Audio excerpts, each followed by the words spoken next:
दोस्तों को मेरा सलाम। इस वक़्त मैं आपके सामने बहुत से ऐसे मुद्दे लेकर आई हूँ, जो आज कौम के नाम पर जो लोग बात करते हैं या समाज को लेकर मैं सिर्फ़ एक ये बात कहना चाहती हूँ, आप सभी से मेरा आज जो गुज़ारिश है, मैं जिन बातों को रखने के लिए आई हूँ, उन बातों को बहुत सोच समझ कर, बहुत गौर से सुनिएगा।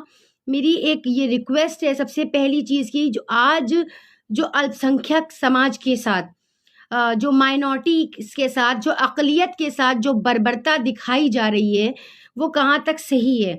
आज आप देख रहे हैं हर कोई अपने अधिकार को लेने के लिए आगे बढ़ रहा है, आवाज़ उठा रहा है और सरकार से, मौजूदा सरकार से के सामने खड़ा है और उसका विद्रोह कर रहा है। जनता जब विद्रोह करती है, तब कहीं न कहीं जाकर बदलाव आता है। तो आज हमने ये चीज़ें देखी कि हर इंसान अपने हक़ और अधिकारों की आवाज़ उठा रहा है और मैंने भी मुसलसल हर जात, हर धर्म, हर वर्ग के लिए आवाज़ उठाई है। हर वक़्त मैं उनकी आवाज़ से आवाज़ मिलाने की कोशिश करती हूँ, चाहे वो किसान हों, चाहे वो शिक्षक हों, चाहे वो सिविल भर्ती वाले हों या कोई भी, किसी भी तरह के लोग हों, हर जाति, हर धर्म, हर लोगों के साथ मैं कंधे से कंधा मिलाकर खड़ी रही। लेकिन आज जो हमारे समाज के साथ हो रहा है, यानी ख़ास तौर से मुस्लिम समाज के साथ, तो क्या मैं ये इन लोगों से, ये भारतवासियों से, चाहे वो उत्तर प्रदेश के लोग हों, चाहे वो पूरे हिंदुस्तान में इस वक़्त जितने भी लोग मौजूद हैं, क्या वो इन चीज़ों को नहीं देख रहे कि मुस्लिम के साथ किस तरह की बर्बरता दिखाई जा रही है? चाहे वो मॉब लिंचिंग हो, चाहे वो किसी भी तरीक़े से, चाहे वो आरक्षण क्यों ना हो, चाहे वो नौकरियाँ क्यों ना हो, आज हमारे साथ क्यों इतनी बर्बरता दिखाई जा रही है? जबकि ये हिंदुस्तान, ये भारत, ये सबका है। किसी एक का इस पे नाम नहीं लिखा कि ये सिर्फ हिंदू का है, ये सिर्फ ये फला मज़हब के लोगों का है, फला मज़हब के लोगों का है। तो मैं ये बड़े-बड़े लीडरों से, ये बड़े-बड़े लीडरान से कहना चाहती हूँ, मैं एक छोटी-सी लड़की हूँ। सबसे पहली बात, मैं एक बहुत मामूली-सी लड़की हूँ, मेरी कोई हैसियत नहीं, मुझे तो कोई जानता तक नहीं था, मुझे तो पड़ोसी तक नहीं जानते थे। लेकिन आज वो सीए, एनआरसी के धरने से, उस बड़े आंदोलन से लोगों ने मुझे जाना कि सैयद उज़्मा परवीन कौन है। मैं बहुत मामूली-सी लड़की, और आज भी मैं बहुत मामूली-सी लड़की हूँ, लेकिन मुझे एक दर्द है लोगों का, चाहे वो किसी भी समाज से आते हों, चाहे वो किसी भी धर्म से आते हों, चाहे वो किसी भी जात से आते हों, पर जिसके साथ नाइंसाफ़ी होगी, ज़ुल्म होगा, हम उसके खिलाफ आवाज़ उठाएँगे, हम बोलेंगे। लेकिन आज जो हमारे समाज के साथ हो रहा है, ख़ास तौर से मुस्लिम समाज के साथ जो ज़ुल्म और ज़्यादती हो रही है, उस पर आज विपक्ष खामोश है।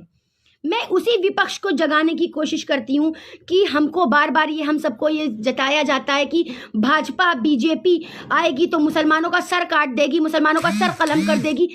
तो आज विपक्ष क्या कर रहा है? विपक्ष क्यों खामोश है? अगर बीजेपी सरकार मुस्लिम समाज के साथ जुल्म ज़्यादती कर रही है, तो विपक्ष क्यों खामोश है?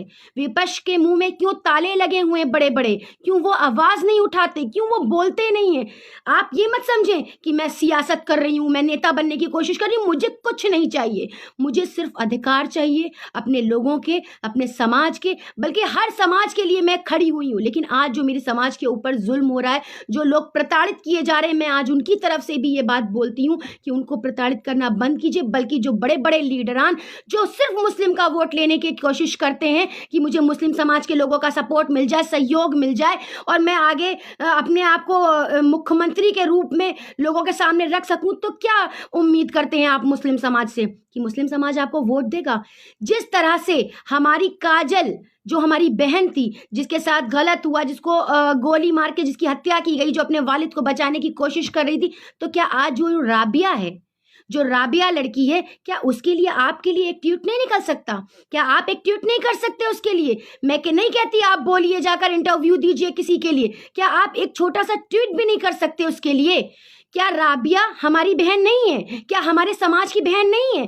क्या वो महिला नहीं है? क्या उसके साथ बर्बरता नहीं हुई? क्या उसके साथ इतना ज़्यादा दुष्कर्म नहीं हुआ? किस बुरी तरीके से उसको मारा गया?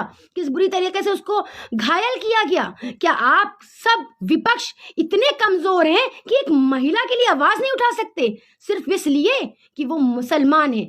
मैं यहाँ बैठ के हिंदू मुस्लिम नहीं कर रही, मैं सिर्फ और सिर्फ अधिकारों की बात कर रही हूँ कि जिस तरह से सारे समाज के लिए बराबरी से बोला जाता है, उनके लिए आवाज़ उठाई जाती है, इसी तरह से हमारे लिए भी आवाज़ उठाई जाए, हमारे समाज के लिए भी आवाज़ उठाई जाए, राबिया के लिए भी आवाज़ उठनी चाहिए। बड़े बड़े लीडरों के मुंह में जो बड़े बड़े ताले लगे हुए हैं, उनको भी इस बात पर बोलना चाहिए, उसको भी हुकूक, उसके घर वालों को उसके जो हक हैं, अधिकार है, उसे मिलने चाहिए।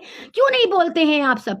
और बार बार हमसे ये जो आकर लोग कहते हैं कि आप फला पार्टी से हैं, फला पार्टी से। देखिए, मैं किसी भी पार्टी से ताल्लुक नहीं रखती, मेरा किसी भी पार्टी से कोई सरोकार नहीं, लेकिन आज जो जुल्म और ज्यादती हो रही है बार बार, मैं उसके खिलाफ आवाज़ उठाती रहूंगी। ना मैं मौजूदा सरकार से डरती हूँ, ना मैं प्रशासन से डरती हूँ, ना मैं किसी जालिम बादशाह से डरती हूँ। मैं डरती हूँ तो सिर्फ अल्लाह से डरती हूँ, और मेरा इस्लाम और मेरा दीन जो हमें हुक्म देता है वो इंसानियत की तरफ देता है, और इंसानियत में हर कोई आ जाता है, हर मजहब का आ जाता है, हिंदू मुस्लिम सिख ईसाई हर कोई आ जाता है। लेकिन आज हमारे समाज को अलग करके जानबूझ के एक अलग वो देकर, एक टुकड़ा देकर ये कहा जा रहा है कि आप जो है कहने में आपके लिए हम बोलेंगे तो हमारा वोट कट जाएगा, हमारा हिंदू वोट खराब हो जाएगा। तो आप क्या हिंदू कार्ड खेल रहे हैं? आपको तो इंसानियत के लिए बोलना चाहिए ना। आप हिंदू कार्ड मत खेलिए, चाहे कोई भी लीडर हो। मैं हर लीडर को ये चैलेंज करती हूँ कि जिसने ये हिंदू मुस्लिम कार्ड खेला है उसको अपने मुंह की खानी पड़ी है, और वो मुंह की खाता है। और मैं ये बता देना चाहती हूँ कि इस तरह से माइनॉरिटी के साथ, अल्पसंख्यक के साथ ये ऊंच नीच का व्यवहार खत्म किया जाए। सबको बराबरी के अधिकार मिलने चाहिए। जैसे हमारी बेटी काजल थी, मनीषा वाल्मीकि, जिसके साथ रेप हुआ, जिसके लिए हम सब ने धरना किया था, आज वो मुकदमे भी आज हम झेल रहे हैं, लेकिन आज हमारी राबिया के लिए कोई बोलने वाला नहीं है। क्यों नहीं है? मैं बड़े लीडरों से सवाल करती हूँ, सिर्फ उन लीडरों से जिनका वोट मुसलमानों के पास मौजूद है। अब हमारा मुसलमान क्यों वोट करे किसी को जब आपके जुबान ही नहीं है, आपके पास जुबान ही नहीं है उनके लिए बोलने के लिए, कि आप ये सोचते हैं कि आपका हिंदू वोट कट जाएगा। आप इंसानियत के लिए जिए, आप इंसानियत की बात करिए। आप हिंदू मुस्लिम करके तो आप में और बीजेपी में क्या फर्क रह जाएगा? फिर हमारे योगी जी में क्या फर्क रह जाएगा? हमारे योगी जी तो सिर्फ हिंदू हिंदू हिंदू हिंदू करते, सिर्फ हिंदू को एक करने की बात करते। वो किसी इंसानियत की बात नहीं करते, वो किसी माइनॉरिटीज की बात नहीं करते, वो दलित की बात नहीं करते, वो पिछड़ों की बात नहीं करते, वो सिर्फ अपने लोगों की बात करते। तो आप में और विपक्ष में क्या फर्क रह जाएगा? मैं तो ये सोच रही हूँ कि अगर आपको दोबारा से सरकार बनानी है, चाहे वो कोई भी विपक्ष हो, मैं किसी एक विपक्ष का नाम नहीं लेना चाहती हूँ, और लोग समझदार है, खुद समझते हैं कि कोई भी विपक्ष हो, हम उसके साथ नहीं खड़े होंगे जब तक के बराबरी का मामला नहीं किया जाएगा, इंसानियत के लिए नहीं लड़ा जाएगा। जब तक कि एक समाज को, एक तबके को बराबर प्रताड़ित किया जाएगा, तो हम उसको सपोर्ट नहीं कर सकते, हमारे लोग उसको सपोर्ट नहीं करेंगे, हमारा समाज उसको सपोर्ट नहीं करेगा। तो मैं ये चाहती हूँ माइनॉरिटी को बराबर का अधिकार मिले, दलित को, पिछड़ों को, मुस्लिम को, हर एक को उनका अधिकार मिलना चाहिए, क्योंकि ये हिंदुस्तान है, ये भारत है हमारा, और इसमें सबको ही बराबर का हक और अधिकार मिलना चाहिए। मेरी बस यही रिक्वेस्ट है आपसे, आप सभी लोगों से, आप सारे बड़े लीडरों से, कि आप सारे लोगों को लेकर चले, किसी एक को चिन्हित करके सिर्फ उसके लिए मुस्तकिल बोलना, सिर्फ उसके लिए मुस्तकिल बोलना, ये कहीं ना कहीं ये दर्शाता है कि आप भी हिंदू मुस्लिम राजनीति करने पर आमादा हैं। तो ये बंद कीजिए ये सब चीजें। आप लोगों के लिए, माइनॉरिटी के लिए लड़िए, अकलियत के लिए लड़िए, आप अल्पसंख्यक समाज के लिए लड़िए।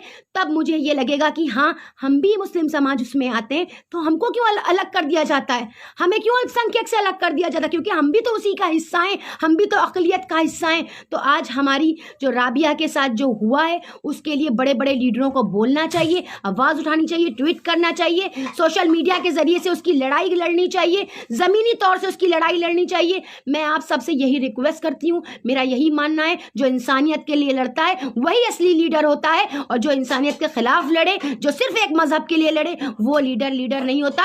वो सिर्फ एक अपना सत्ताधारी इंसान होता है, जिसे सिर्फ सत्ता चाहिए होती है, जिसे सिर्फ कुर्सी चाहिए होती है, और उसे इंसानियत से, उसे लोगों से कोई मतलब नहीं रहता। बस मैं आप सबके सामने अपनी यही बात रखना चाहती थी। शुक्रिया। जय हिंद, जय भारत।